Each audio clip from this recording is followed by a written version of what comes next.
Hey everybody, welcome to another Probably Private.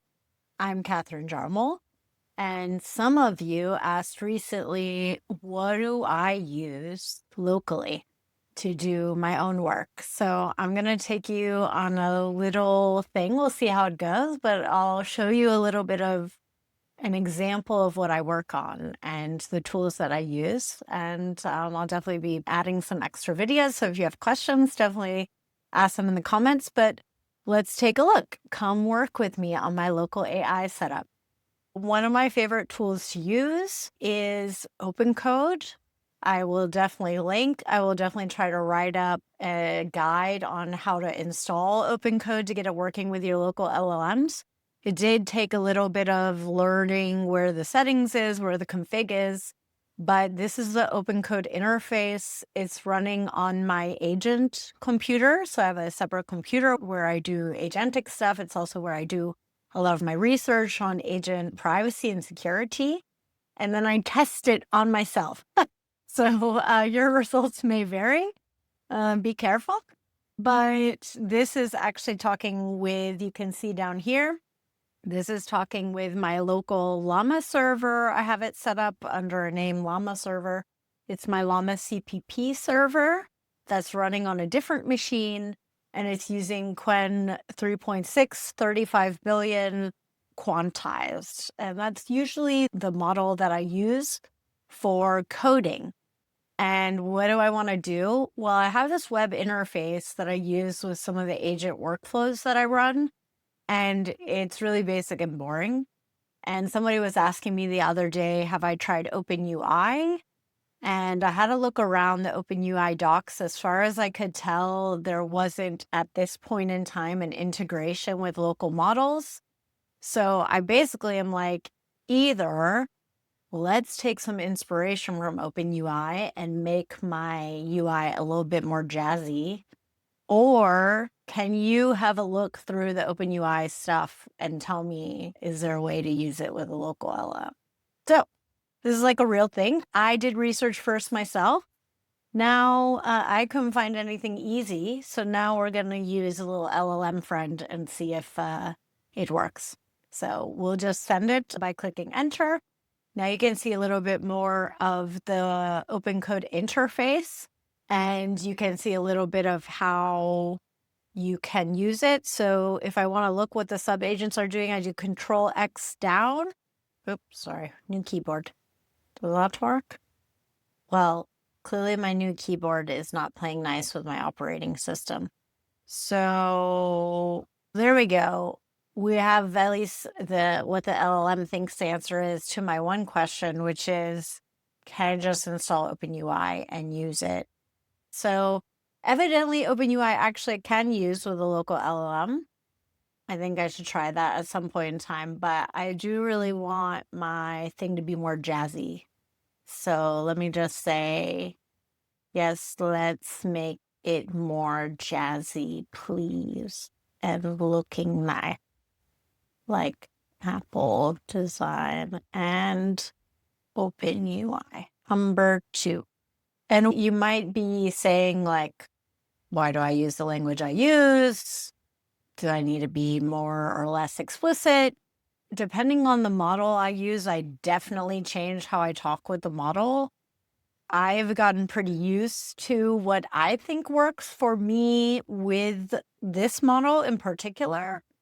So there's definitely nuances I probably don't even remember now. But when I install a new model and I get started with it, I'm usually pretty cautious at the start. I don't let it touch any code I'm actually using regularly. I usually start a new project with it and see what can it do, how much instructions does it need, does it fail at certain tool calls or something like this, which sometimes means I have to update my Llama CPP. So that's an important thing to note, is that the Llama CPP is gonna be doing a lot of the heavy lifting for integrating new types of tool calls. And that basically means that if you're using an older Llama CPP, or if you're, constantly wanting to try new models, you're gonna have to get pretty used to recompiling Llama CPP, integrating the new model, and then testing it out. And then you're going to have to also just see. You might have done all that and then you don't like the model, which is like a real bummer when that happens. And it has happened to me many times. And I'm like, I literally spent 3 hours upgrading the entire machine, and then the model's just kind of meh at the stuff I thought it was going to be good at. So one hot tip is definitely treat new models very carefully. Don't let them touch real stuff yet. And then build an understanding of what prompts work. And I find that, at least my experience with Qwen 3635, I find that being explicit, like if it gives me options, I say yes, da da da, da, and then I rename the option of what Qwen already gave me so that there's no room for misunderstanding. And let's be real, this is a local 35 billion model. Is it going to do everything that some sort of huge cloud model does? Absolutely not. Absolutely not. That would be ridiculous assumption to make. That's just the breaks. Are you willing to be more careful with how you talk to it? Are you willing to be more explicit when you're using the model about what exactly you expect the model to output? Are you willing to deal with errors and, maybe get curious and use that as a fun way of learning more about deep learning? Yes. And obviously I have the bias of I've been working in NLP for a very long time. So I also know a lot about how models work. So it may or may not be like a bias that I carry of how to be more instructive. But I think that's something that anybody can learn. So my little model did a bunch of stuff, so we can have a look through it. I really like the OpenCode interface. There's just something about it that really appeals to me. You can click to expand things when things run. So that's, by the way, you can see here. So I have a bunch of tests. I continuously look through, update tests. I also use agents, this LLM in particular, but a few other LLMs to look at the test, to update them. We can see here that the reasoning tokens get displayed with a different type of text than the non-reasoning tokens. We can see over here, I can see what files I updated. So this is all great. We can see diffs, which is, I think, a really nice way to show what's changing, because sometimes I'm like, wait, why did you just add 400 lines of code? Please stop and explain to me what you did there. So I'm here, and I'm actually gonna get out of my heavily modified nanoclaw, and I'm gonna make a new way to test out OpenUI. And here I'm gonna run OpenCode to start, just run OpenCode. We can also take a look at sessions. We can call up different sessions. There's a bunch of, I think it's OpenCode help will show me all of the different things. So here is literally a bunch of stuff that you can do. I've really only played around with some of this. So if you're like a heavy user of Claude Code or something like this, I'm sure that you can, or if you use a lot of OpenCode too, I'm sure you can maybe add in the comments some comments of what people should try out. I think I'm a fairly basic user, but let's just see. So I'm curious about OpenU. In a previous conversation, you had a look and said it works with local LLM. Can we try it here? What would we need it to get it working with a local server that's connected over the network and running Llama CPP? So you see here, I switched to plan mode. So there's two modes, plan mode, build mode. They do it like most of the coding software. So the software that is this wrapper right now around the LLM, OpenCode, like all the other ones, attaches this kind of difference between plan and build mode. Now, I think a lot of people misunderstand that plan mode means that it literally cannot write. That's a little yine, so little yes, no. Sometimes not fully, as in the software may or may not fully block all writes. So I usually just say use plan mode to make a plan. Technically, it can also write a plan file, so you should expect that it will write a plan file, right? But also be very explicit in your sandbox and other settings, which we'll talk more about later. But you need to be explicit in your sandbox if you really want it not to write anything. But it basically definitely appends a little thing to the instructions that get sent to the LLM that says, by the way, you're in plan mode, please just make a plan. Here's your goal. And when you're in build mode, it says, here's the tools you can run, right? That's something to keep in mind. So I'm going to send this, and I'm actually, hold on. Okay, and so the other thing that I added is I added the OpenUI URL. Why? Technically, I have web search. Well, from a security and privacy perspective, I want to be really explicit with what URLs I give it. So I can, of course, block and lock down things.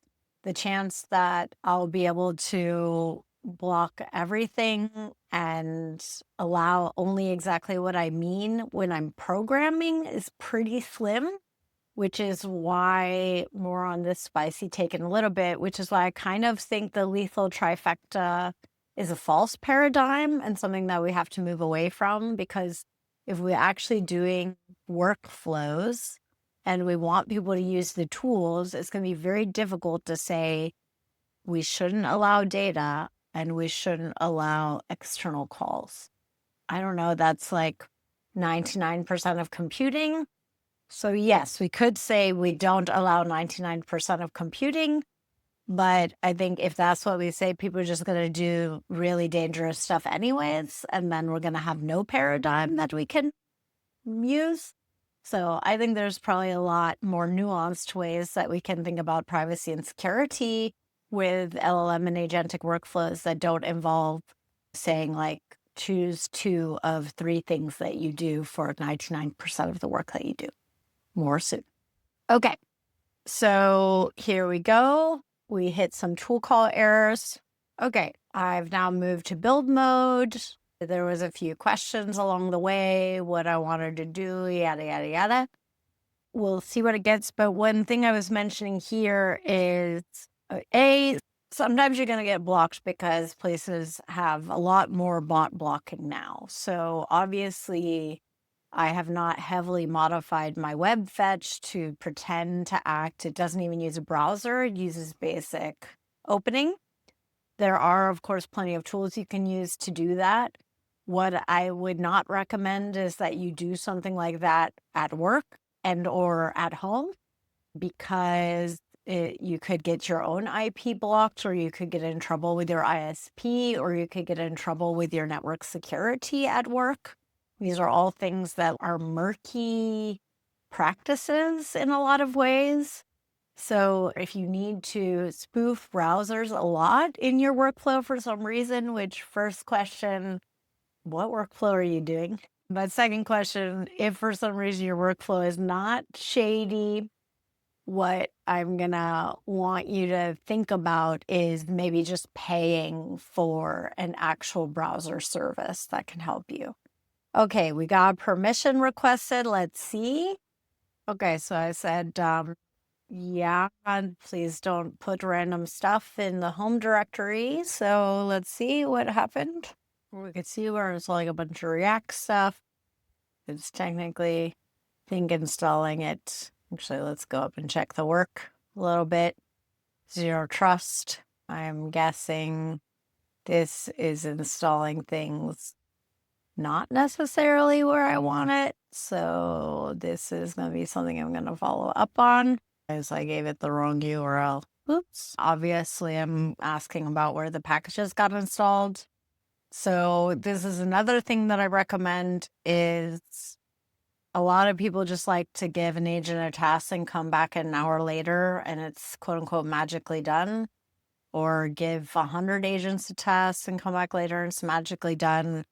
Even though I know a lot about how LLMs work, I wouldn't feel comfortable with that.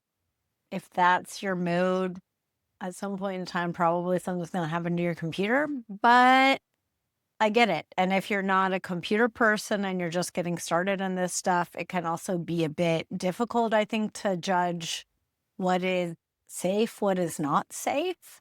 You can definitely subscribe to this channel. I try to cover a lot of what I think. And definitely, if anybody here works in security engineering and wants to drop other links of how people can get to know stuff, that's one great way. But I think that it's useful really to, hold on one second.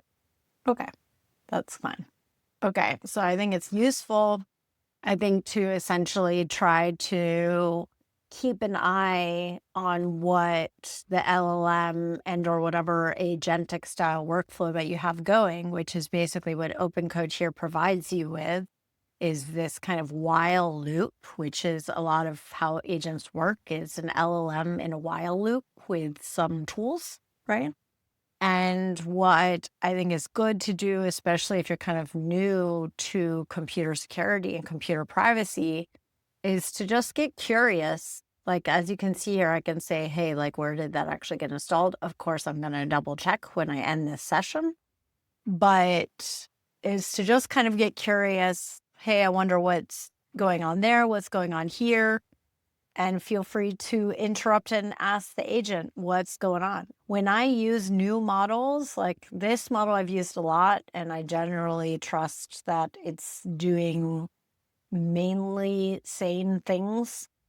But when I try out new models, I interrupt all the time. And when I use Claude, to be honest, I interrupt all the time because I'm always like, that is some shady stuff that's going on. It's always trying to not follow best practices for Python or find the fastest, way to install stuff, which is usually not necessarily the way that I want stuff installed. And so I can always interrupt by just pressing escape. Escape again to interrupt. And I can be like, hey, what's going on? And I do that all the time. I do that literally all the time. And I recommend just being very forceful. There's a lot of people like, be nice to the LLMs. I mean, don't curse at them because that's not going to actually help generate better responses. Like, if you curse, you're just putting curse words in the context window. And that's probably actually going to degrade performance because when you think of how people curse online and what's in an LLM, like, it's just not going to give you the whatever you think is doing. You can curse here in the real world, but don't type it into an LLM. You're just wasting time. But feel free to be like, no, you're wrong, this, that, whatever, right? So by all means, especially if you're working with local LLMs, which again, are going to be less powerful, but even I honestly interrupt cloud LLMs probably more than I interrupt my local LLMs. A, maybe it's because I don't use them very often. B, I do think there's a lot of best practices that get left behind and skipped over by a lot of the larger models, my opinion. And yeah, maybe it's also just, comfort level, right? I know that when I'm working with a cloud LLM, I know that the data is leaving my machine to a bunch of servers that I can't control. And so maybe I'm more generous with sending sensitive data. Obviously, that's why I have my local server, is I can send sensitive data. And guess what? It doesn't get leaked, right? Or if so, I leaked it myself. So there is a bit more of that feeling of comfort and control, which is why I end up doing this. So I'm going to leave us here because it looks like it's going to take a wee bit longer. And we'll see how far I get. I'll try to update you. Looks like maybe it installed some things in the wrong place and now it's maybe fixing them. But yeah, I will leave you here and I will probably rejoin at the end when this is completed and we'll take a look at the OpenUI. I just wanted to show you I got it working. So here's how you can see the sub-agent. If there was many agents, I could use left and right. And then eventually it ends and I can go up to go back to the main thing. So it's been a little bit of time. I did some back and forth, changing some of the looks of my interface, but this is kind of the redesign. It It looks definitely better. Still got to figure out how to make the bubbles look less bubbly. But it has a dark mode and a light mode that generally works. And I can chat with my different bots. So this is one of my little agent workflows that helps me organize stuff that I'm reading. And I just was like, yeah, what do you have that's related to privacy evaluations? And there's a privacy evals folder, which I have it, when I store things, I have it categorize and then sort to folders. And if it wants to make a new category, it has to check with me and stuff like this. So this is one of my workflows. Anyways, so I can prioritize reading and say like, which one should I start with today? And it will go back and forth. And so again, I have a heavily modified NanoClaw. So when I'm at home, I like to connect back and forth with my NanoClaw over my little home network. So none of this is even leaving my house. And then when I'm on the go, I usually use it over Telegram. Now, the question is, do you trust Telegram? Is Telegram storing logs? All of these things. I'm sure we can get into plenty of spicy debates about that, but that's what I chose. So there's plenty of ways that you can interact back and forth with any LLM. And I definitely, let's say, change the types of work I work on when I know I'm directly here over my local internet versus when I'm on the go and I just want to say, oh, hey, this is a cool link, please store it. So your results may vary and your own decisions about your privacy may vary and your security. But I thought I would take you through a little tour.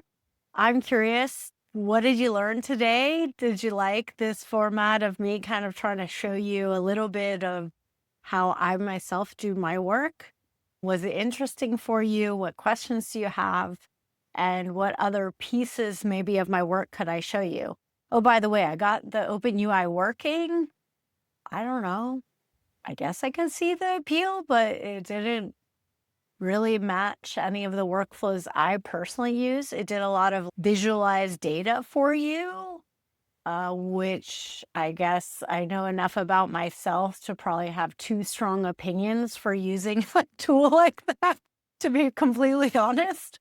I could definitely see it's probably in the early stages. I shouldn't be throwing shade. It's in the early stages. It's figuring out product market fit. We've all been there.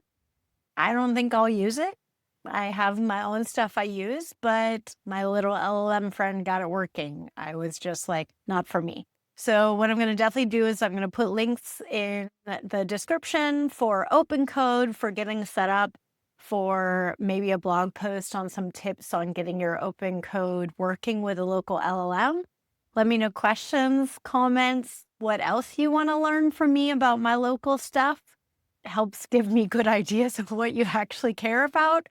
And definitely please like and subscribe if you enjoyed it. It keeps me going, keeps my work going. I hope you took something away, and I'll see you next week.